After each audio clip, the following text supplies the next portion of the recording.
guys, so I have some free time right now. Everyone's out in the flat and it's just me, which is rare. So I thought I'd make a video about Ostara. Now I know it's a little early to be doing a video on Ostara because it's March 20th, it's 15th of February today, but I don't think I will have any other time to do it. I'll probably be travelling back to my parents' house for my dad's birthday. So here we are. I have a cold right now, so I might be coughing and sneezing every now and then. I'm so sorry. But as I said, I don't think I'll have any other time to do this. So today I'm going to be reading out of Wicca, A Guide for the Solitary Practitioner by Scott Cunningham. This one.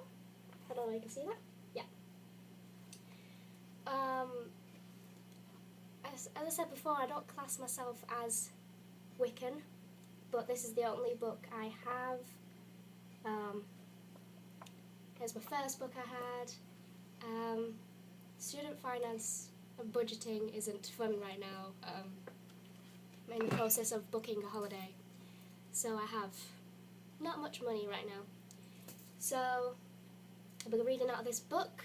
I have some information up on my computer screen, that's why I keep reading it. So, Ostara. Ostara is known as the spring equinox, and it is when the sun reaches 1 degree Aries, which is a fire sign. It can happen on the 20th, 21st, 22nd, depending on the year. This year it's on the 20th. We think that this holidays began about 3000 BC. We're not quite sure of this, and because of this it is such a touchy subject with Christians, because of this time, around that time of year it is Easter. But Ostara was celebrated long before Easter was even thought about. So I think as pagans, as Wiccans, whatever you class yourself as, I think we should take a step back and let them have their holiday. We'll be like, yeah, okay, have your own holiday. Let us have our holiday, that kind of thing. So I'm not going to start an argument on here, just giving facts about when it first began, that kind of thing. A popular myth around this time is a goddess returning from the underworld, a Greek goddess known as Persephone. I resonate with Persephone a lot. If I'm doing goddess work, I will tap into her energies, that kind of thing. She's a goddess I love working with. I knew about Persephone before I became pagan, so I think that's one of the reasons even back when I was 13, 14, I loved Persephone. I thought she was such a strong woman to be able to deal with such crap given to her. Yeah, the myth says that she was taken from Earth, brought down to the underworld by Hades. Then she ate a pomegranate, which made her bound to the underworld.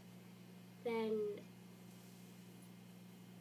however, she is permitted to walk the earth in the spring and summer months, and has to return back to the underworld during the autumn and winter months, hence why we have, in Greek mythology, why we have spring and summer and autumn and winter. And I just really resonate with her. I think she is amazing. So in this book, the guide, it talks about Ostara lore, and it says, a traditional venereal equinox pastime, sorry, got stuck in my throat then, go to a field and randomly collect wildflowers. Thank the flowers for their sacrifice before picking them. Don't ever just pick them and be like, could just pick up a flower. You gotta thank them for the sacrifice. Or go to a florist. It says, taking one or two of those that appeal to you, then bring them home and divine their magical meanings by use of book, your own intuition, pendulum, and by other means. The flowers you have chosen reveal your inner thoughts and emotions. Sorry. It is important at this time of renewed life to plan a walk or a ride through gardens, a park, woodlands, forests, and other green places. This is not simply exercise. You should be on no other mission. It should be just an appreciation of nature. Make your walk celebratory. Celebratory, yeah. A ritual for nature itself. Other traditional activities include planting a seed, working on magical gardens, and practicing all forms of herb magic. Magical medicines, cosmetic, culinary, artistic, whatever you do with herbs.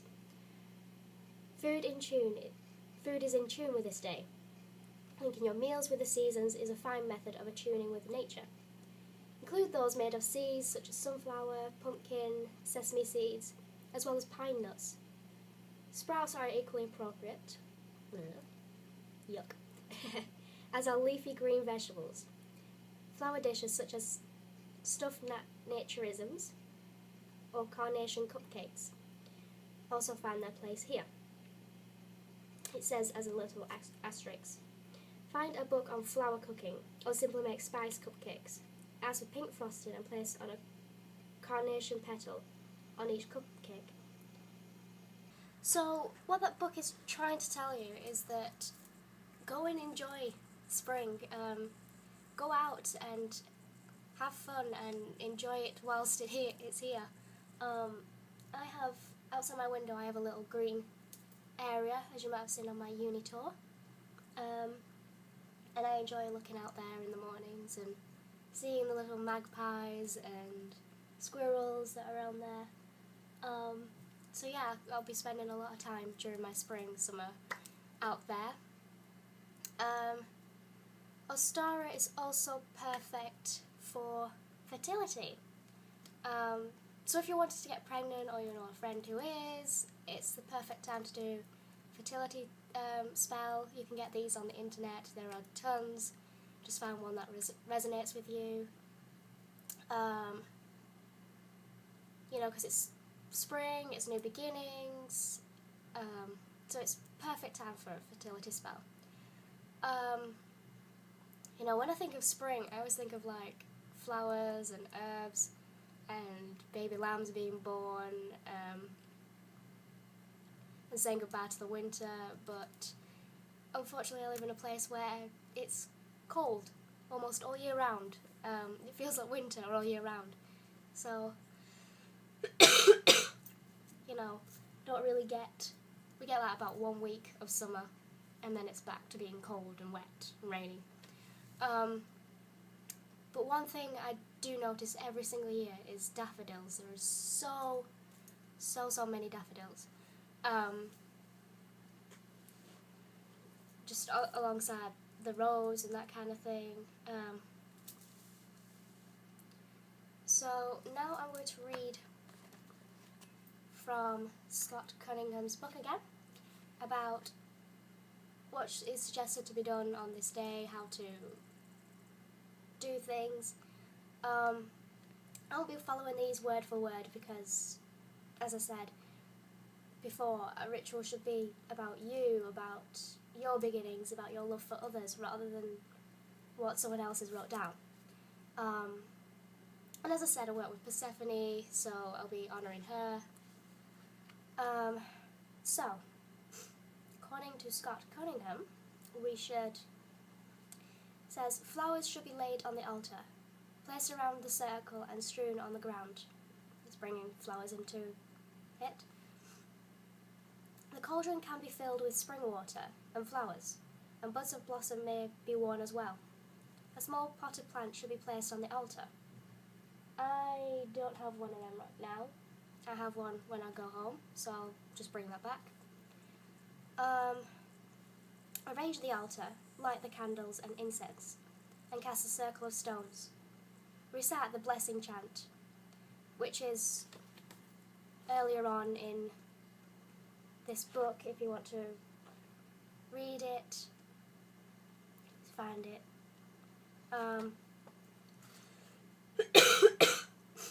So just whatever you do to bless your own circle, that kind of thing. Invoke the goddess and god in whatever words please you. Stand before the altar and gaze upon the plant as you say, O great goddess, you have freed yourself from the icy prison of winter. Now is the greening, and the fragrance of flowers drifts on the breeze. This is a beginning. Life renews itself by your magic, earth goddess. The god stretches and rises, eager in his youth, and bursting with the promise of summer. Then he says to touch the plant, connect with its energies, and through it, all nature. Travel inside its leaves and stems through your visualization, from the center of your conscious, out through your arm and into your fingers, and into the plant itself. Explore its inner nature, sense the miraculous process of life at work within it. After a time, still touching the plant, say, not coughing, I walk the earth in friendship, not in dominance. Mother Goddess and Father God instill within me, through this plant, a warmth for all living things. Teach me to revere the earth and all its treasures. May I never forget. Then he says to meditate upon the changing of the seasons, feeling the rousing of energies around you in the earth. Your own works of magic, if necessary, may follow. Celebrate the simple feast. The circle is released. So I suggest that this gets done outside. If you're unable to do this like me, again, as he said, bring a plant into your home, which is a nice way because then you can bring spring into your home place, into your living place. So I hope you have a blessed day. I hope you enjoyed learning about Ostara. Love and light. Thank you.